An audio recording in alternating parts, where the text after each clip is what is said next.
नमस्कार दोस्तों। महाराष्ट्र की प्रचंड जीत।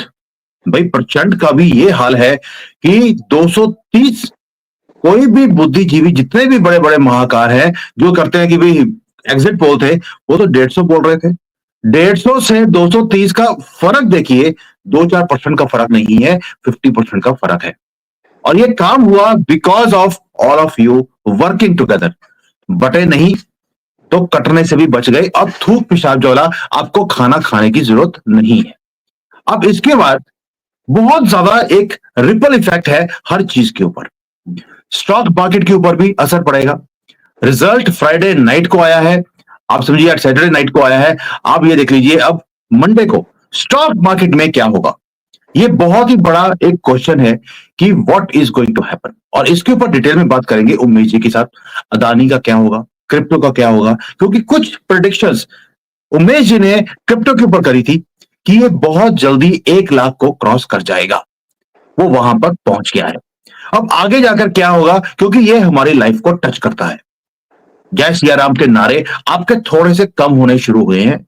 इसको प्लीज और इंक्रीज करते जाइए। जब जब आपने इंक्रीज किया है, लिब्रांडो की इसी बुरी हालत हो गई है। उन्होंने अब फोन कर ऑस्ट्रेलिया से, जर्मनी से और न्यूजीलैंड से फोन आने शुरू हो गए लोगों को कि सुमित जैन के साथ शो मत किया कीजिए, क्योंकि ये जय श्री राम के नारे लगवा रहा है। ये इतनी इनकी जलती है, इसको और इंक्रीज कर दीजिए। महाकाल का नाम भी ले लीजिए, आप जय श्री राम तो करते ही रहिए। और उमेश जी, जय सिया राम आपके साथ तो बनता ही है, क्योंकि ये मुहिम आप ही की शुरू की हुई है। जय सिया राम। सर, महाराष्ट्र में क्या भगवा लहराया वहां पर इतना ऊंचा कि भाई सारे हिंदू इकट्ठे हो गए। ये जो चमत्कार है, पहले तो ये बताइए कि वो चमत्कार हुआ कैसे। सर इसमें मैंने वोट शेयर देखा था। बीजेपी को 26% वोट मिले थे। महायुति को टोटल में 48% वोट शेयर मिला है और महाविकास आघाड़ी को 32% वोट मिला है। तो हमने हमेशा नारा दिया है कि अगर बीजेपी को जिताना है तो 51% वोट शेयर चाहिए। और सर इस बार वो हुआ है, हिंदुओं ने वो चीज देखी है। आपने देखिए कि अगर कोई भी स्टेट आपको जीतना है तो आपको एक टॉवरिंग लीडर चाहिए। टॉवरिंग लीडर चाहिए नरेंद्र मोदी और अमित शाह जैसे। लोकल लीडरशिप एक चाहिए देवेंद्र फडणवीस जैसे। आरएसएस का ऑर्गेनाइजेशनल फ्रेमवर्क भी चाहिए। फोर्थ आपके जो हिंदू हृदय सम्राट है योगी जी, ये अगर चारों कॉम्बिनेशन काम करता है और आप एलाइस को भी साथ में लेके चलते हो तो ये जीत अप्रत्याशित नहीं है। ये तो मान के चलिए ये तो होनी थी। कहीं ना कहीं महाराष्ट्र में ये समीकरण बदल गया था जब उद्धव ठाकरे और बीजेपी का अलायंस अच्छा ही चल रहा था। आपको जान के हैरानी होगी कि 2019 में दोनों जब साथ में लड़े थे 48 में से 41 सीट जीती थी। तो ये आप लोकसभा में ये सीट अभी 17 पे आ गई बीजेपी की, महायुति की।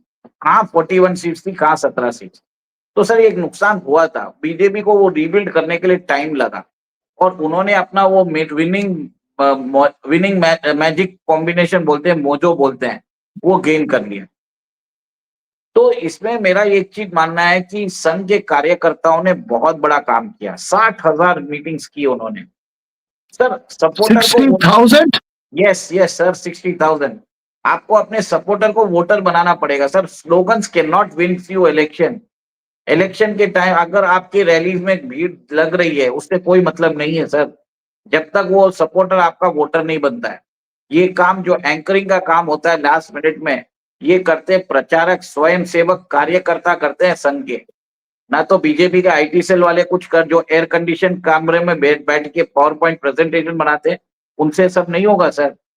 आज एक और एक चीज है कि बीजेपी के जो मिनिस्टर्स है, एमएलए है, एमपी है, उनको संघ के जो भी कार्यकर्ता है उनकी वेदना, उनकी जो प्रतिक्रिया है, उनकी जो अर्जी है, उनको देखना चाहिए। बहुत जगह ये देखने में आया है कि संघ और बीजेपी के बीच में तालमेल खत्म हो गया था लोकसभा इलेक्शन में। जेपी नड्डा जी ने तो बोल भी दिया था कि हमें संघ की जरूरत ही नहीं है। और कल भी अगर आप देखें तो जब विक्ट्री मार्च करके मोदी जी जब आए थे तो उन्होंने जेपी नड्डा को साथ में लेके चले गए। तो ये तरह से मेरा मानना ये है कि एक तरह से ये जो मैसेज दिया जा रहा है कि हम तो नड्डा जी को रखेंगे, आप चाहे आप कितना भी कर लो। तो मैंने कल एक ही चीज बताया था कि लाल बहादुर शास्त्री के बारे में बताया था कि जब उस समय सोशल मीडिया नहीं था, उनकी पुकार पे लोगों ने व्रत करना चालू कर दिया था। मोदी जी दिस डेफिनेटली जन नेता, वो पॉपुलर लीडर है, जन वो भी संघ की तरफ से ही वो भी पहले स्वयं सेवक रह चुके हैं। बट सर सत्ता में आने के बाद अब ऐसा नहीं होना चाहिए कि आप अब ग्राउंड रियलिटी से दूर हो जाओ। आपके पास जो लोग हैं, शास्त्री जी हमेशा लोगों से कनेक्ट रखते थे। जब आप किसी बीजेपी को वाले को बोलेंगे who is the best prime minister of India, वो बोलेंगे मोदी और वाजपेयी। कांग्रेस वालों को बोलेंगे वो तो बोलेंगे नेहरू और इंदिरा। मैं इन दोनों से नहीं मानता हूं। मेरा मानने से the best prime minister of India is Lal Bahadur Shastri, वो रहेगा। मैं बीजेपी सपोर्टर हूं, मोदी भी मेरे लीडर हैं। बट मैं जो मूल्यांकन करता हूं, मैं ये देखता हूं कि इफेक्टिवनेस कितनी है। आज तो सोशल मीडिया है, आज आउटरीच प्रोग्राम है। उस समय क्या था शास्त्री जी के पास? सिर्फ एक रेडियो था उनके पास। तो यहाँ पे चलिए बात यहाँ पे आती है कि देखिए बात ऐसा है कि महाराष्ट्र में जो अप्रत्याशित हमने जो परिणाम देखा है, उसमें आपको याद रखना पड़ेगा कि महाराष्ट्र को ओबीसी जो रिजर्वेशन है, ओबीसी कम्युनिटी है, वो उन्होंने बहुत बड़ा रोल प्ले किया। बीजेपी ने अपना मोजो बैक लेने के लिए उन्होंने ग्राउंड पे गए। सर मोदी जी आज 72-73 साल के अंदर रह के भी इतनी रैलियां कर रहे हैं। योगी जी रैली कर रहे हैं, देवेंद्र फडणवीस रैली कर रहे हैं, एकनाथ शिंदे उन्होंने अपने आप को चेंज किया लोकसभा इलेक्शन के बाद। लाडली बहना योजना लेके आए वो महाराष्ट्र में। तो एक तरह से कल्चर कर दिया कि वो उनको मालूम पड़ गया कि कहाँ पे उनसे गलती हुई थी। They went back to the drawing board, लोगों से मिले, जुड़े, और उसके कारण ये रिजल्ट आया। योगी जी ने भी बहुत कैंपेन किया। उनका जो नारा था बतेंगे तो कटेंगे, ये एक हिट हो गया है फॉर्मूला। हरियाणा में काम किया, वही फॉर्मूला महाराष्ट्र में भी काम किया। मोदी जी ने भी क्या किया, उन्होंने भी उसका एक डाइल्यूटेड वर्जन निकाल के लेके आए। एक है तो सेफ है। तो मतलब वो भी मोदी जी का जो स्लोगन है, सबका साथ सबका प्रयास, ये विफल गया है। और योगी जी का जो स्लोगन है, बटेंगे तो कटेंगे, ये हिट गया है। तो इसका ये मतलब है कि लोग लोग नाराज है कि मोदी जी जितना जाके जो मुस्लिम अपीसमेंट कर रहे हैं, उनको पसंद नहीं आ रहा बीजेपी के कोर वोटर्स को। Yes. Let the party gets this feedback. Sir हम क्रिटिसाइज भी करेंगे, जहां पे अगर प्राइम मिनिस्टर की गलती है हम वो बोलेंगे भी। और हमें ये भी चीज है कि कल वो बात करना चालू किए कि वक्फ बोर्ड के बारे में मोदी जी ने स्टेटमेंट भी दिया। इतने दिन तक स्टेटमेंट क्यों नहीं दिया सर? आपको चलिए, देखिए अभी जो मोदी जी ने स्टेटमेंट दिया नहीं दिया, लेकिन अभी महाराष्ट्र की जीत है तो महाराष्ट्र की जीत को एंजॉय भी करना चाहिए। We are critic of what is wrong, what is right, but इसका इफेक्ट अभी जो लोगों की जेब है उसके ऊपर पड़ेगा। महाराष्ट्र हमारी तिजोरी है, तिजोरी के ऊपर झाड़ू लगने वाला था, झाड़ू नहीं लगने दिया महाराष्ट्र के लोगों ने। अब क्या स्टॉक मार्केट में फर्क पड़ेगा मंडे को? सर मंडे को स्टॉक मार्केट में बिल्कुल फर्क पड़ेगा। मेरे हिसाब से अदानी के स्टॉक्स को जो हैमर किया गया था, वो वापस रिबाउंड होगा। और ये कितने दिनों तक लास्ट करेगा मुझे नहीं मालूम। वन सेकेंड, आपको ये चीज देखना पड़ेगा कि अदानी धारावी को रीडेवलप करने वाले थे। महाराष्ट्र की सारी बॉम्बे की पॉलिटिक्स उधर डिपेंड करती है। राहुल गांधी ने इसी के ऊपर बहुत सारी टिप्पणियां भी की थी।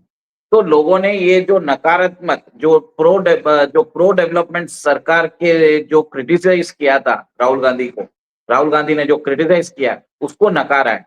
आज महाविकास आघाड़ी की जो परसेंटेज ड्रॉप्स है, 44% से वो 33% पे आ गए। सब 11% डिप इन सपोर्ट हो गया। कहाँ पे जो वो सोच रहे थे कि 180 200 सीट पे वो जीत रहे, मैं भी खुद समझ में नहीं आ रहा था जब मैंने जुलाई में सोचा था कि महाराष्ट्र तो गया आज से। बट फिर भी आज देखिए कि आज ये पासा पलट दिया। इसका कारण ही एक ही है कि डेवलपमेंट ओरिएंटेड हो चुके थे। उनको मालूम था, जैसे सब्सिडीज निकाला था, लोगों के बीच में एक नया तरह से जो जुनून आया था कि हमें ये काम करना है, हमें वापस एक प्रो डेवलपमेंट सरकार को लेके आना है। तो ये होगा सर, थोड़े दिन स्टॉक मार्केट ऊपर भी जाएगा, इन्वेस्टमेंट सेंटीमेंट बदलेगा यहाँ से। और मेन क्या स्टॉक मार्केट के अंदर कॉन्फिडेंस आना चाहिए, इन्वेस्टमेंट सेंटीमेंट भी आना चाहिए। राहुल गांधी ने तो यहां तक बोल दिया था 2 दिन पहले कि हमने मोदी की क्रेडिबिलिटी खत्म कर दी है। अब ये देखिए कि जो आदमी जो 50 साल का है वो वायनाड में जाके अपनी सिस्टर के लिए कैंपेन कर रहा है। वो उसने पूरे महाराष्ट्र में 6 से 8 रैली की थी।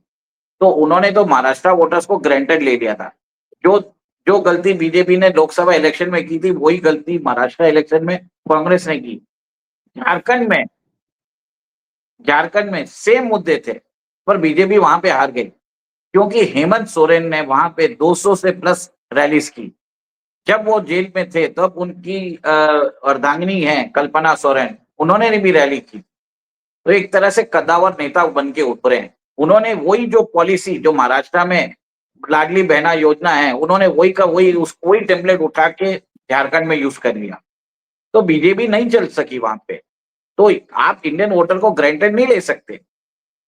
एग्जिट पोल्स देखिए टोटली धाराशायी हो गए। Don't believe this opinion polls and exit polls anymore. Totally waste हो गए। अगर आपको मेरे हिसाब से अगर you want to do an exit poll, आप जाके जमीन पे उतर के आप 2-4 लोगों से बात कर लीजिए। आधे घंटे अगर आप बात कर लेंगे आपको उनके सारे क्रुक्स मिल जाएंगे। तो आप जो अपना जो टाइम वेस्ट करते हैं मीडिया चैनल्स पे वो देखना बंद कर दीजिए, क्योंकि लोकसभा इलेक्शन वो गलत हुए, हरियाणा इलेक्शन गलत हुए, महाराष्ट्र इलेक्शन गलत हुए। तो सर ओपिनियन गलत पोल नहीं, कंप्लीटली गलत हो गए, दोनों में फर्क है। बट जो स्टॉक मार्केट है, आपको लगता है कि जो अदानी का इतना डिप हुआ था उसमें हल्का सा उछाल आना शुरू हुआ है, मंडे को भी फर्क पड़ेगा अदानी को? सर इन्वेस्टमेंट क्लाइमेट चेंज हो गया है। Maharashtra is the financial capital of India. उसका जो बजट है 6.5 लाख करोड़ का है। मुंबई का खुद का बजट बीएमसी का 60,000 करोड़ का है। फर्क पड़ता है सर वहां पे। अभी मालूम पड़ गया कि कोई डेवलपमेंट प्रोजेक्ट्स को रोका नहीं जाएगा। एनवायरमेंटलिस्ट जो काम करते हैं फेक पिटिशंस डालते हैं, जो इस तरह से स्कटल करने की कोशिश करते हैं जिसके कारण प्रोजेक्ट का कॉस्ट बढ़ जाता है, वो सब नहीं होगा। अब ये डबल इंजन सरकार 5 साल चलेगी। 2028 तक तो कोई प्रॉब्लम नहीं है। 4 साल का होराइजन है, लोगों के लिए वो काफी है। ये एक तरह से इन्वेस्टमेंट क्लाइमेट देश में बेहतर होगा। तो स्टॉक मार्केट का कोई प्रॉब्लम नहीं है। यूएस इलेक्शंस होने के कारण वापस शायद एक बार डिप हो जाए, पर जनवरी से सारे इन्वेस्टर को आना ही है इधर। कोई उपाय नहीं है। चलिए सर, आपने एक और प्रेडिक्शन किया था, स्टॉक मार्केट तो बता दिया कि ये उछाल अब आएगा एंड उसका पॉजिटिव सेंटीमेंट शॉर्ट टर्म में आपको दिखाई देगा, लेकिन फिर कोई ना कोई रिपोर्ट आएगी, फिर स्टॉक मार्केट के अंदर गिरावट लेके आने की कोशिश की जाएगी। दैट वी अंडरस्टैंड टिल 20 जनवरी ये होगा। लेकिन दूसरी प्रेडिक्शन आपकी, लोगों ने कईयों ने पूछा ये क्रिप्टो करेंसी पे आपने इतना सटीक कैसे बोल दिया ये 1 लाख पहुंचेगा? वो पहुंच गया है। अब आगे क्या होगा क्रिप्टो का? सर क्रिप्टो 1 लाख नहीं पहुंचा है, 99,000 पहुंचा है। अभी तक लाख पहुंचने में टाइम है। और 99,000 तक पहुंच गया, क्योंकि ऑलमोस्ट 1 लाख तक पहुंच गया। हाँ, तो मेरे हिसाब से ये रैली अभी चलती रहेगी। और जब तक ट्रम्प आएंगे मेरे हिसाब से ये रैली $1.5 लाख तक जाने की संभावना है। $1,50,000 फ्रॉम ईयर एज वेल। और एक और एक चीज है, क्योंकि ट्रम्प ने क्या बोल दिया है कि वो क्रिप्टो को लीगलाइज करने वाले हैं। वो यहाँ पे क्रिप्टो एक्सचेंज जो बोलते हैं ना, क्रिप्टो का आ, उन्होंने एक वर्ड यूज किया है कि वो नेशनल बिटकॉइन स्टॉक फाइल बनाएंगे। मतलब क्रिप्टो के लिए वो यूएस गवर्नमेंट खुद अभी क्रिप्टो बाई कर रही है। आज की डेट में यूएस गवर्नमेंट आज total bitcoin in the world is around 2.1 million bitcoin की यूनिट्स है। अभी तक माइन हो 21 मिलियन बिटकॉइन यूनिट्स है। अभी तक माइन हो चुके हैं 19.8 मिलियन। तो मतलब और ये मतलब माइन हो सकते हैं सिर्फ 1.2 मिलियन ही माइन हो सकते हैं। और क्रिप्टो का मार्केट कैपिटलाइजेशन आज की डेट में $2 ट्रिलियन है। सर $2 ट्रिलियन देखिए इस साल जब स्टार्टिंग में तब क्रिप्टो जो 2024 का ऑल टाइम लो है $38,000 और आज $99,000 है। तो ट्रम्प के आने के बाद ये 45% बढ़ा है। यूएस ने वहां पे क्रिप्टो के लिए ईटीएफ खोल दिए हैं। आप स्पॉट एक्सचेंजेस में you can invest. Black rock ने अभी तक उसमें शायद मेरे हिसाब से ऑप्शंस ट्रेडिंग भी चालू कर दिया है। तब जब जब कभी भी कोई एसेट क्लास बढ़ता है तो लोग उसमें पैसा डालते हैं। और जैसे ही ट्रंप ने अभी जीते हैं, अराउंड $4 बिलियन क्रिप्टो में एडिशनल इन्वेस्टमेंट जा चुका है। तो मेरे हिसाब से गवर्नमेंट, आपने ये भी न्यूज़ सुना होगा, ट्रंप ने बोला है कि वो एक इंडोनेशियन क्रिप्टो एक्सचेंज को भी खरीदने वाले हैं। उसका नाम है बक्त, BAKHT। और जिसके हिसाब से लोगों के अंदर एक धारणा बैठ गई है कि Trump will promote bitcoin as a national currency in future as well. और यूएस ने तो बोल ही दिया कि वो नेशनल करेंसी स्टॉक पाइल लाके आने वाला है।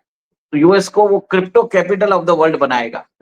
तो सर अब यूएस क्या कर रहा है कि जब जैसे वो डॉलर प्रिंट करता था, उसके ऊपर से फोकस हटाने के लिए वो क्रिप्टो को प्रमोट कर रहा है। मैं आज भी बोलता हूं, मैं क्रिप्टो के अगेंस्ट हूं।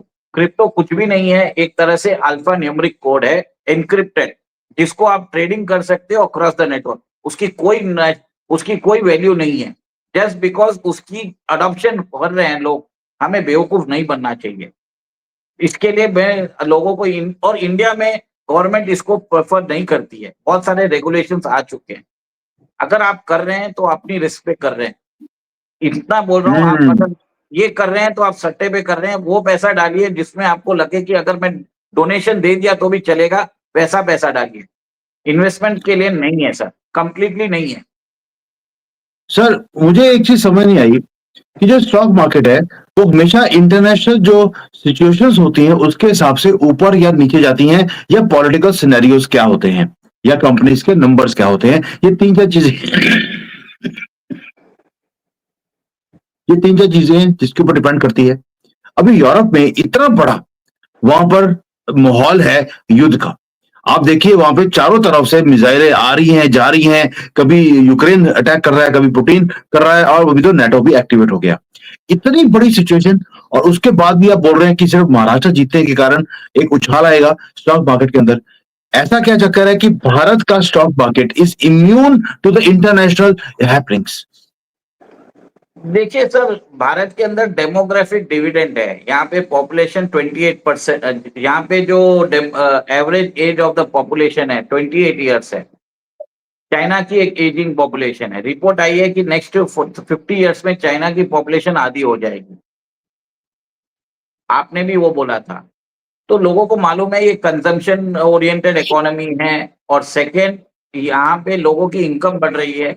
इनकम बढ़ने से लोगों के हाथ में डिस्पोजेबल इनकम बढ़ेगी। तो कल भी हमने एक वीडियो किया था जिसमें हमने बताया था कि भारत में करोड़पतियों की संख्या बढ़ चुकी है। जो 1.3 लाख था 3 साल पहले, अभी 2.4 लाख है। तो इसका मतलब ये है कि यहाँ पे समृद्धि आ रही है, जीएसटी कलेक्शन बढ़ रहे हैं, लोग डिजिटलाइजेशन अपना रहे हैं, बहुत सारी कंपनीज इंडिया में आ रही है। आपने ये देख लीजिए, गिफ्ट सिटी हमने बना लिया है। अभी हम सेमीकंडक्टर्स पे ध्यान दे रहे हैं। तो धोलेरा जिसको हम सेमीकंडक्टर सिटी बना रहे हैं, भारत को एक मिलिट्री इंडस्ट्रियल कॉम्प्लेक्स के थ्रू में प्रेजेंट किया जा रहा है। एमआरओ की बहुत सारी इंडस्ट्रीज इधर आ रही है, डिफेंस की, सेमीकंडक्टर्स में आ रहा है। फिर बाद में एआई की बहुत सारा काम इधर चल रहा है, स्पेस के रिलेटेड काम चल रहा है। तो सर जो नए जो ग्रोथ सेक्टर्स हैं वो भारत उसमें पोजीशनड है कि वो वर्ल्ड को लीड कर सके। सर आज भी अगर देखा जाए ग्लोबल ग्रोथ में भारत का हिस्सा आज 20% है। मतलब अगर जितनी भी ग्रोथ हो रही है वर्ल्ड में, सारी इकोनॉमीज रिसेशन में, चाइनीज इकोनॉमी ग्रो कर रही है अराउंड 4.6% पे। भारत की इकोनॉमी आज भी 7% पे ग्रोथ कर रही है। तो लोगों को लग रहा है कि पैसा कहाँ बनेगा, उनको मालूम है। और इसके लिए भारत का कुछ भी हो जाए सर, भारत का स्टॉक मार्केट बढ़ेगा, क्योंकि 2047 तक भारत की जीडीपी बताई जा रही है कि वो 19 ट्रिलियन हो जाएगी। आज आप समझ लीजिए हम 4 ट्रिलियन के आसपास है। 5 गुना नेक्स्ट 25 साल में बोल रहे हैं। तो एक स्टेबल ग्रोथ है। ऐसा नहीं है कि लोग इन्वेस्टर्स भी वैसे ही जगह चाहते हैं जहां पे आपके सारे conditions are good. Democratic country है, यहाँ पे rule of the law follow हो रहा है। और जब भी रेजिम चेंज होता है, यहाँ पे कोई धांधली नहीं होती है। जैसे अगर भाजपा हार जाती है तो कांग्रेस को आराम से दे देती है। वहां पे कोई अमेरिका के जैसे कैपिटल हिल राइट्स नहीं होते हैं। वहां पे बड़े गबन भी नहीं होते, जैसे पेंटागन ने किया है $824 बिलियन का। वो जवाब नहीं दे पा रहे हैं। और जब वो उनको मालूम पड़ता है कि जरूरत से ज्यादा अगर करप्शन बढ़ जाता है, तो 2001 में जब वो $2 ट्रिलियन का वो लोग हिसाब नहीं दे पा रहे थे, तो एक प्लेन उठा के पेंटागन में ही डलवा दिया, तो जितने भी रिकॉर्ड थे सब स्वाहा हो गए। तो अमेरिका तो सबसे बड़ा चोर तो अमेरिका खुद है। तो सबको मालूम है सर क्या चीज है वो, भारत के, और भारत क्या इंटरनेशनल रूल फॉलो भी करता है, सब जगह सारे कन्वेंशन एडहेयर करता है। लोगों को मालूम है कि इनके ऊपर भरोसा किया जा सकता है, चाइना पे तो भरोसा ही नहीं कर सकते। बिल्कुल सही है। देखिए सर, इतना कुछ फॉलो करने के बाद भी हम मार भी खा रहे हैं, इंटरफेरेंस भी सहन कर रहे हैं, और हमारे कंट्री के अंदर इंटरफेरेंस भी इतनी ज्यादा है कि कभी अदानी के ऊपर, कभी मोदी के ऊपर, कभी किसी के ऊपर लांछन लगाए जाते हैं।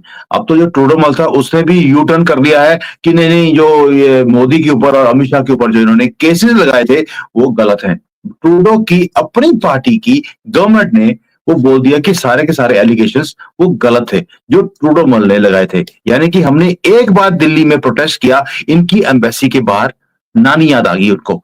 जब तक, मैं बार बार बोलता हूं, जब तक हम ये काम नहीं करेंगे इनके साथ, ये वेस्टर्न सो कॉल्ड पावर्स के साथ, हम इनको इन्हीं की भाषा में जवाब जब तक नहीं देंगे, इनकी एम्बेसीज के बाहर जाकर, ये सीधे होने वाले नहीं है। आपने दोस्तों एक बार दिखाया इनको आईना, आप हमारे साथ पंगा लोगे, हम आपको नहीं छोड़ेंगे। उनको यू टर्न लेना पड़ा है। सर यूरोजोन खुद डिक्लाइन पे जा रहा है, वेस्टर्न इकोनॉमी खुद डिक्लाइन पे जा रहा है। अभी वहां पे आज एक प्रसिद्ध अर्थशास्त्री ने भी बोल दिया है कि वोल्क्सवैगन जैसी कंपनी, वो उन्होंने तो बोल ही दिया है कि हम यूरोप में compete ही नहीं कर सकते क्योंकि एनर्जी प्राइसेस बढ़ रहे हैं। वहां पे वो ले ऑफ कर रहा है। चाइना की जो कार्स है BYD, वहां पे $30,000 में बिक रही है, और वोल्क्सवैगन को वही कार बनाने में $45,000 लग रहे हैं। तो यूरोप के अंदर तो slow death of their economy is happening. Europe is in recession right now. और जिस हिसाब से वो रशिया से युद्ध कर रहे हैं, आगे जाके उनके ऊपर और भी डिफेंस एक्सपेंडिचर बनेंगे। Europe is going into recession, और आगे जाके डिप्रेशन ना हो जाए वो भी, उसका भी बोल नहीं सकते। और इसमें सर सबसे ज्यादा उन्होंने नॉर्थ स्ट्रीम गैस पाइपलाइन जो उन्होंने उड़ाई थी, अभी वो एनर्जी ले रहे हैं, जो गैस ले रहे हैं अमेरिका से ले रहे हैं। इस बार का विंटर बोलते हैं will be much more which will much more troublesome for eurozone. Gas prices बढ़ गए, एनर्जी कॉस्ट बढ़ जाएंगे। तो ये देखिए इस बार आपको मालूम पड़ेगा कि वहां पे यूरोप में लोग अपनी गवर्नमेंट के खिलाफ वो बगावत करेंगे। हमने एक वीडियो भी बनाया था जिसमें फार्मर्स प्रोटेस्ट हमने बताया था, सारी यूरोपियन कंट्रीज में चल रहा है, भले ही वो इंग्लैंड हो, फिर बाद में नेदरलैंड हो, जर्मनी, इटली, स्पेन, फ्रांस, कहाँ नहीं है सर, वहां के सारे फार्मर्स अपनी गवर्नमेंट के अगेंस्ट हो चुके हैं। अब आएगा जनरल पब्लिक का। जनरल पब्लिक जब उनको ग्रोथ नहीं मिलेगी और जब एनर्जी प्राइसेस हिट करेंगे उनको, एक तरह से वहां पे भी प्रोटेस्ट चालू होगा। Karma will strike back sir. और जिस जिस रशिया को इन्होंने सैंक्शंस लगा दिया था सर, उन्होंने अपना खुद का प्लेन बना दिया है, पैसेंजर प्लेन। अब उनको बोइंग और एयरबस की जरूरत नहीं है। तो वेस्टर्न नेशंस ने अपने अपने पैर पे खुद ही कुल्हाड़ी मारी है, रशिया के ऊपर सैंक्शंस रख के। इतना ही बोलूंगा सर, ज्यादा वी डोंट नीड। अगर आप ग्राउंडेड रहेंगे, हम्बल रहेंगे, तो आप हमेशा जीतेंगे। राहुल गांधी समझ चुका था, तो उन्होंने 2024 के लोकसभा इलेक्शन के पहले उन्होंने भारत जो तोड़ो यात्रा की है। उन्होंने 4 स्टेट गए थे, उनको रिजल्ट भी मिला, 52 से 99 चले गए। पर अब देखिए जिस हिसाब से वापस वो अपनी राजशाही पे चाह गए थे, तो महाराष्ट्र में पूरी अलायंस ही 56 पे हो सिमट गई है। एकनाथ शिंदे की पार्टी को पूरी एमबीए से ज्यादा सीटें मिली है, ऐसी हालत है। और इस सर बार बिल्कुल सही कह रहे हैं, और इस बार के बिल्कुल सही कह रहे इलेक्शन हैं। सर इस बार के इलेक्शन में ठाकरे का नामो निशान खत्म हो चुका है। उद्धव ठाकरे की पार्टी को 16 सीट मिली है सर। मेरे हिसाब से कुछ ही दिनों में आप देखेंगे संसद में जो उनके 9 लोकसभा सांसद है वो बीजेपी की तरफ आ जाएंगे, और उद्धव की पार्टी में भी जो 16 सांसद है, बाप बेटे को छोड़ के बाकी लोग एकनाथ शिंदे के साथ आ जाएंगे। तो दिस और एमएनएस के जो राज ठाकरे हैं उनको 0 सीट्स मिली है। Virtually the end of the this is virtually the end of the Thackeray dynasty. And also Sharad Pawar, मानना पड़ेगा सर, आप कितना भी उनको बोल लीजिए, at the age of 84 also he was doing rallies. वो अपनी बेटी का पॉलिटिकल करियर बचाने के लिए at the age of 84 also he was doing rallies. Hats off to him. मैं उनका क्रिटिक हूं, बट जो आदमी की अच्छी चीजें हैं वी शुड इनकॉर्पोरेट इट, हमें हाईलाइट भी करनी चाहिए। पर जैसे उनकी एज हो गई है, I think Sharad Pawar will not be there for the next election. This is the end of the NCP Sharad Pawar as well. Maharashtra politics में अभी कंसोलिडेशन होगा मुझे लगता है, और ये हम्म। बहुत ही अच्छी बात है। मैं इतना ही बोलूंगा, और आगे जाके 2025 में 2 इलेक्शंस आ रहे हैं। एक तो फरवरी में दिल्ली के असेंबली इलेक्शंस है, और बिहार का इलेक्शंस होगा नवंबर 2025 में। सर, एक और एक चीज नोट करिए, प्रशांत किशोर की पार्टी जिन्होंने अभी बाई इलेक्शंस लड़ा है, वो तीसरे नंबर पे आ चुके हैं। वो भी लोगों के बीच में यात्रा कर रहे हैं, पूरी बिहार में यात्रा कर रहे हैं। बस आपको ये चीज बता देता हूँ, ग्राउंडेड रहिए, हवा में मत रहिए। स्लोगन से काम नहीं चलेगा, काम करके दिखाना पड़ेगा, और कार्यकर्ताओं के साथ आपको वो सामंजस्य बैठाना पड़ेगा। उनकी जो कंसिडरेशंस है, बीजेपी लीडरशिप को सुनना पड़ेगा। ऐसा नहीं है कि जेपी नड्डा जैसे लीडर्स को आप विक्ट्री मार्च में साथ में ले जाओ, ये मोदी जी की बहुत बड़ी गलती है। एक तरह से मुझे बहुत सारे आरएसएस के लोगों ने भी बताया है कि ये डिस्प्ले क्या करना चाहते हैं।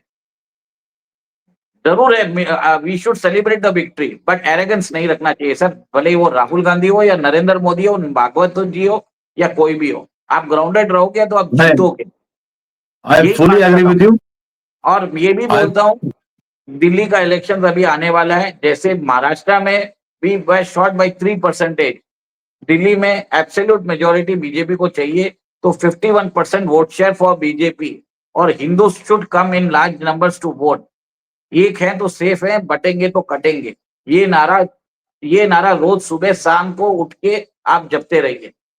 राम जय सिया राम के साथ ये नारा भी रख के। जय हिंद। बिल्कुल सही है सर। जैसे आपने बताया आज कि जो सारी इंटरनेशनल फोर्सेस हैं वो भारत की मार्केट को ये नीचे गिरवाने की कोशिश कर रही हैं। सारी फोर्सेस ने यहाँ पर महाराष्ट्र में, ताकि कांग्रेस की गंदी सरकार आ जाए, ताकि वहां पर लूटमार शुरू हो जाए, गले कटने शुरू हो जाए, वो नहीं होने दिया। हिंदू सभी इकट्ठे हो गए। अब इसका असर पड़ेगा हमारी स्टॉक मार्केट के ऊपर। स्टॉक मार्केट में उछाल आएगा, स्टॉक्स बढ़ने शुरू होंगे, बजाय कि इससे कि एक तरक्की आने की, एक एक पॉजिटिव एटीट्यूड बनना शुरू होगा। पार्लियामेंट सेशन भी शुरू होने वाला है, उसके ऊपर भी नजर रखी जाएगी कि अब पार्लियामेंट सेशन में क्या होगा। वहां पर प्रियंका भी आने वाली है, और गंध इंक्रीज होने वाला है। और आप देखिए, आपने पहले बोला कि महाराष्ट्र में राहुल गांधी ने रैलीज करी ही नहीं, उसने वायनाड में करी, क्योंकि उन्हें इलेक्शन से मतलब नहीं है, फैमिली से मतलब ज्यादा है कि फैमिली पार्लियामेंट में आनी चाहिए। भाड़ में गई पार्टी। सर, अभी आप देखेंगे कि लेडी पप्पू आ गई है पार्लियामेंट में, उनके साथ जिया जी भी आ जाएंगे थोड़े दिनों में। वो total take over of Congress होने वाला है, माँ बेटे का पत्ता कटने वाला है। बस ये बात आपको और भी बता देता हूँ, ये ऐसी भविष्यवाणी मैं करता नहीं हूँ, पर देखिए कल जैसे मैंने आपके साथ देखा होगा, आपने channels have started interviewing Robert Vadra, तो आपको ये एक तरह से एक इंडिकेशंस मिल रहे हैं। एक नया पावर सेंटर आ रहा है कांग्रेस के अंदर। It will be centred around Robert Vadra and Priyanka Gandhi. This is a generational shift in the leadership from Sonia and Rahul. बस इतना ही बोलूंगा। जय सिया राम, जय हिंद। जय सिया राम। बहुत एक जिसको बोलते हैं गहरी चार आपने कांग्रेस की आपने उजागर कर दी है। Thank you sir, thank you so much. जय श्री राम।